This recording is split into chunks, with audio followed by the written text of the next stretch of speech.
Paldo to. Ang kikilos ng masama. Wala kuya, wag naman. Nawa kayo. Marami pa akong pangarap. Kahit pa ko. Paldo to. Pumasok ka na sa sasakyan. Totoo. First time ko lang sumakay sa sasakyan. Pasok. Nasakay na.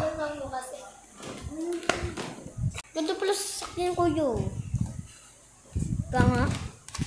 Huwag kumiga. Tama ti kuya, higa lang eh. Nga talaga. Babarilin kita. Ito na kuya. Saan mo ba ako dadalhin kuya? Tatawagan ko mama mo. Ate, kinignat ko pa yung anak nyo. 1 million kapalit. Diba dapat ikaw mabigay sa akin ng 1 million? Kasi, kinuha mo anak ko eh. Ha? Ano yun? Sige, sa'yo na yung anak ko. Bigyan mo na yung 1 million. Wala yung pakinabang sa bahay. Ito,